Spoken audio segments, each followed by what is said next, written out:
ഞാൻ മോൻ്റെ കൂടെ ഭയങ്കര അഭിമാനം കൊള്ളുന്നു അമ്മ എന്നുള്ളതിൽ. ഞാൻ എന്ത് പറയണമെന്ന് എനിക്കറിയില്ല പോലെ, എന്താണെന്ന് അറിയില്ല. വളരെ വ്യത്യസ്തമായിട്ട് ഞാൻ ഇന്നാണ് കുഞ്ഞിക്കേളുവിനെയും അജയനെയും ഒക്കെ കാണുന്നത്. എനിക്ക് അജയനെ ഭയങ്കരമായിട്ട് അങ്ങ് ഇഷ്ടപ്പെട്ടു. ഇന്നലത്തെ കരച്ചിലിൽ സന്തോഷം എങ്ങനെയുണ്ടായിരുന്നു? ഇന്നലെയും സന്തോഷം കണ്ണീരായിരുന്നു. എനിക്ക് ആ സന്തോഷം വരണമെങ്കിൽ നിങ്ങൾ പറയൂ, നിങ്ങൾ കണ്ടത് ഒരാൾ പറഞ്ഞു, ബാക്കിയുള്ളവർ പറയൂ എങ്ങനെയുണ്ടെന്ന് പടം പറയും.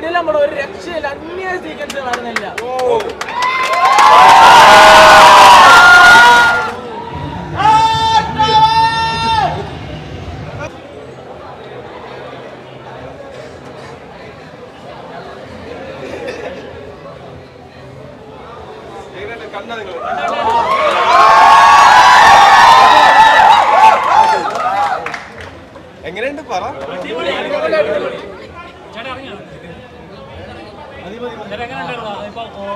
ഒരുപാട് എക്സ്പെക്ടേഷൻസോടെ കണ്ട പടമാണ്. കുറെ പ്രൊമോഷൻസ് വന്നു. അതിന്റെ റിസൾട്ട് തിയേറ്ററിൽ ഓരോ സീൻസിലും ഐഡിയകൾ ശരിക്കും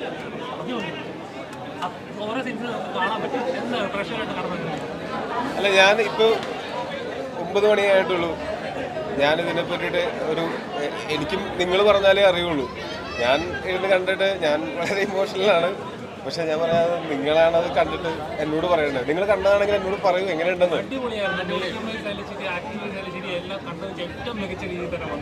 താങ്ക് യു. ഇനി എനിക്ക് 3Dയിൽ കാണുന്നു. അതാണ് സംവിധായകരുണ്ട്. വളരെ ഇമോഷണൽ കണ്ണുകളൊക്കെ നിറഞ്ഞിരിക്കുന്നത് കാണുന്നത് പ്രതീക്ഷിച്ചിരുന്ന. പക്ഷെ ഇത്രത്തോളം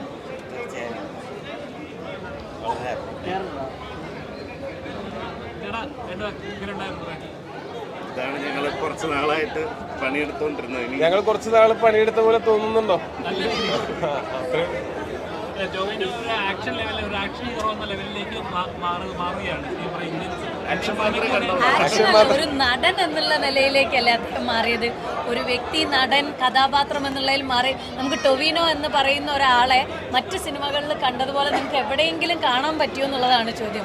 അദ്ദേഹം ഒരു വലിയൊരു നടനിലേക്ക് 3 ക്യാരക്ടേഴ്സും വളരെ വ്യത്യസ്തമായിട്ട്. ഞാൻ ഇന്നാണ് കുഞ്ഞിക്കേളുവിനെയും അജയനെയും ഒക്കെ കാണുന്നത്. എനിക്ക് അജയനെ ഭയങ്കരമായിട്ട് അങ്ങ് ഇഷ്ടപ്പെട്ടു.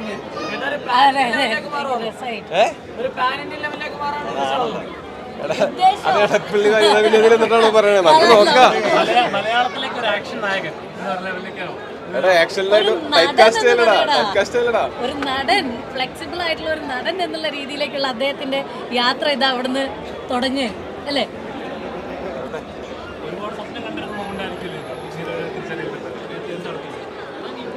അല്ല, അതിന്റെ ഒരു സന്തോഷം. പക്ഷെ ഇതിപ്പോ എനിക്ക് ആ സന്തോഷം വരണമെങ്കിൽ നിങ്ങൾ പറയൂ, നിങ്ങൾ കണ്ടത് ഒരാൾ പറഞ്ഞു, ബാക്കിയുള്ളവർ പറയൂ എങ്ങനെയുണ്ടെന്ന് പടം പറയും.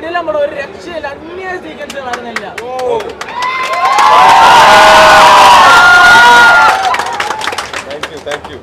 ഇറങ്ങാം. ഇന്നലത്തെ കരച്ചിലിൽ സന്തോഷം എങ്ങനെയുണ്ടായിരുന്നു? ഇന്നലെയും സന്തോഷം കണ്ണീരായിരുന്നു. ഇന്നലെ സന്തോഷം കൂടിയില്ലേ? അതെ അതെ അതെ. പടം അടിപൊളിയായിരുന്നു bro. Thank you bro. Thank you. അടിപൊളിയായിരുന്നു. അപ്പൊ 4 പേരോട് പറയൂ. നിങ്ങൾ കൂടെ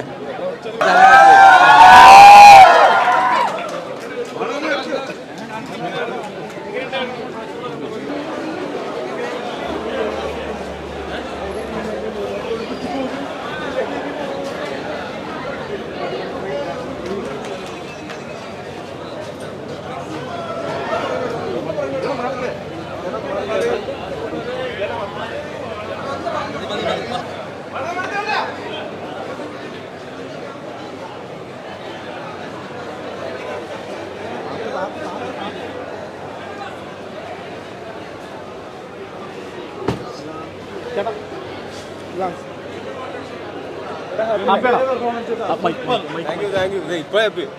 ഇത് കേൾക്കുമ്പോഴാണ് ഹാപ്പിയാണ്. Thank you. Thank you so much. അപ്പൊ ഞാൻ അടുത്ത ചോദിക്കുകയാണ്. ഹലോ സുഖം? എനിക്ക് മനസ്സിലായി. വന്നിട്ട് പൈസ കിട്ടിയപ്പോഴും ഞാൻ മേടിച്ചു. ഓക്കെ. എക്സ്പീരിയൻസ് പറഞ്ഞാൽ ഗംഭീര എക്സ്പീരിയൻസ് ആയിരുന്നു. പ്രത്യേകിച്ച് കളരിയുടെ ഒരു പ്രാധാന്യം ഈ മൂവിയിലുണ്ട്. അപ്പോൾ ഞാൻ മുമ്പ് വീരം എന്ന പടത്തിന് വേണ്ടിയിട്ട് ഞാൻ കുറച്ച് കളരി പ്രാക്ടീസ് ചെയ്തിട്ടുണ്ടായിരുന്നു. ആ ഗുരുക്കൾ തന്നെയാണ്, ശിവകുമാർ ഗുരുക്കൾ തന്നെയാണ് ഞങ്ങളെ രണ്ടുപേരെയും ഈ പടത്തിന് വേണ്ടി പ്രാക്ടീസ് ചെയ്യിപ്പിച്ചത്. പടം മൊത്തത്തിൽ ഇതൊരു ടോവിനോ ഷോ ആണ്. ടോവിനോയുടെ ഒരു 3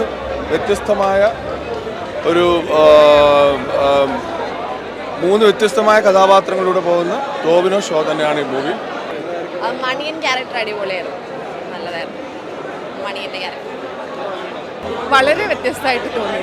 എസ്പെഷ്യലി ലൈക്ക് ക്യാരക്ടേഴ്സിൻ്റെ നെയിം എനിക്ക് ഓർമ്മയില്ല, but the Maniyan that one അതൊരു രക്ഷയില്ലാതെ ചെയ്തു. ഒട്ടും പ്രതീക്ഷിച്ചില്ല ടോവിനോയുടെ ഇത്രയും അടിപൊളിയായിട്ട് ഒരു ക്യാരക്ടർ ചെയ്യുന്നത്. ടോവിനോയുടെ ട്രിപ്പിൾ റോളുള്ള തന്നെ ഒരു ഡിഫറെൻ്റ് ആയിട്ടുള്ള അപ്രോച്ചായിരുന്നു മലയാളം ഫിലിം ഇൻഡസ്ട്രിയിൽ. 3D ആയിട്ട് എന്തായാലും കാണേണ്ട ഒരു പടമാണ്. അടിപൊളിയാണ്, നന്നായിട്ടുണ്ട്, എല്ലാവരും വന്ന് കാണണം. 2D ഇപ്പോൾ നന്നായിട്ടുണ്ട്, അടിപൊളിയായിട്ടുണ്ട്. 3D കുറച്ചുകൂടി ഇതിൽ നല്ല എഫക്റ്റീവ് ആയിരിക്കും. പടം നല്ല അടിപൊളി പടമാണ്, എല്ലാവരും തിയേറ്ററിൽ പോയി കാണാം. നല്ല മൂവിയായിരുന്നു, എനിക്ക് ഭയങ്കര ഇഷ്ടമായി. പിന്നെ അത് 3Dയിലും കൂടി കാണണമെന്ന് എനിക്ക് ആഗ്രഹമുണ്ട്. പിന്നെ ഷൂട്ട് കുറച്ചേ ഉണ്ടായിരുന്നുള്ളൂ എനിക്ക്. അപ്പോൾ ഞാൻ വിചാരിച്ചു ഞാൻ ഫിലിമിൻ്റെ അത്ര ഉണ്ടാവില്ല എന്ന് ഞാൻ വിചാരിച്ചു. പക്ഷെ ഞാൻ നോക്കിയപ്പോൾ ഇടയ്ക്കിടയ്ക്ക് ഞാൻ ഉണ്ടായിരുന്നു. അപ്പോൾ താങ്ക് യു ജിതിൻ അങ്കിൾ, എന്നെ ഈ ഒരു ബിഗ് ഫിലിമിൻ്റെ പാർട്ടാക്കിയതിന് റിയലി താങ്ക് യു. പിന്നെ എല്ലാ ഓഡിയൻസും എന്താ പറയുക, ARM കാണണം, 3D തന്നെ കാണണം. ഓക്കെ.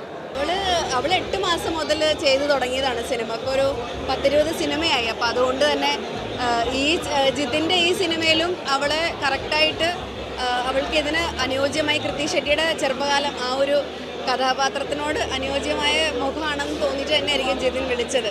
അതിൽ എൻ്റെ ഒരു എന്താ പറയുക കോണ്ടാക്റ്റോ പ്രസൻസോ ഒന്നുമല്ല, അവളുടെ കഴിവുകൊണ്ട് അവൾ നേടിയെടുത്ത ചിത്രങ്ങളാണല്ലോ. സുജത്തിനെ അഭിനന്ദിക്കണം. പിന്നെ അവരുടെ ഇതിൽ പ്രവർത്തിച്ചവരെ എല്ലാവരെയും അഭിനന്ദനം അറിയിക്കുന്നത്. അമ്മയ്ക്ക് ക്യാമറയുടെ മുമ്പിൽ ജിതിൻ ചേട്ടനോട് പറയാൻ എന്തായിരിക്കും? എൻ്റെ ഞാൻ മോനിലൂടെ ഭയങ്കര അഭിമാനം കൊള്ളുന്നു അമ്മ എന്നുള്ളതിൽ. ഞാൻ എന്ത് പറയണമെന്ന് എനിക്കറിയില്ല പോലെ, എന്താണെന്ന് അറിയില്ല. ആക്ച്വലി ജിതിന് 7-8 വർഷം ഹാർഡ് വർക്ക് ചെയ്ത് എടുത്തൊരു പടം, അതും ARM അജയൻ്റെ 2ാം വർഷം. നിങ്ങൾക്ക് എല്ലാവർക്കും പ്രതീക്ഷയുള്ള പോലെ തന്നെ ഞങ്ങൾക്കും വളരെ പ്രതീക്ഷയുള്ള വിശ്വാസമുള്ളൊരു പടമായിരുന്നു. ടൊവിനോ തകർത്തിട്ടുണ്ട്. 3 ക്യാരക്ടേഴ്സും ടൊവിനോ അടിപൊളിയായിട്ട് ചെയ്തിട്ടുണ്ട്. കൂടെ നിന്ന് സുരഭി ആണെങ്കിലും ശിവജിത്ത് ആണെങ്കിലും ഓരോരുത്തരും വളരെ നന്നായിട്ട് ചെയ്തിട്ടുണ്ട്. ഒരു ഓണം ബ്ലോക്ക് ബസ്റ്റർ തന്നെയാണിത്. എല്ലാവരും തിയേറ്ററിൽ പോയി കാണണം. അടിപൊളി പടം, എനിക്ക് പേഴ്സണലി നല്ല ഇഷ്ടപ്പെട്ടു. സൂപ്പറായിരുന്നു. തിയേറ്ററിൽ വന്ന് തന്നെ കാണണം. നല്ല ഫൈറ്റ് സീക്വൻസ്, ആ സ്ലോ മോഷനൊക്കെ സൂപ്പറായിരുന്നു, അടിപൊളി. പെർഫോമൻസ് എല്ലാ ക്യാരക്ടറും വ്യത്യസ്തമായിട്ട് പെർഫോമൻസ് ആയിരുന്നു, അടിപൊളിയായിരുന്നു. 3 ആണെങ്കിലും അടിച്ചു പൊളിച്ചു, നല്ല എക്സ്പീരിയൻസ് ആയിരുന്നു. എനിക്ക് കളർ ടോണൊക്കെ ഇഷ്ടപ്പെട്ടു. പാട്ടൊക്കെ ലാസ്റ്റൊക്കെ ആകുമ്പോഴത്തേക്കും കുറച്ച് പഞ്ച് ചേർന്നുണ്ട്. പിന്നെ ഈ സിനിമ കണ്ടില്ലെങ്കിൽ പിന്നെ സ്പോയിലേഴ്സ് ആവും. ഇപ്പോൾ ഞാൻ പറഞ്ഞ കുറേ സാധനങ്ങൾ പ്ലേസ് ചെയ്തേക്കണൊക്കെ കൊള്ളാം.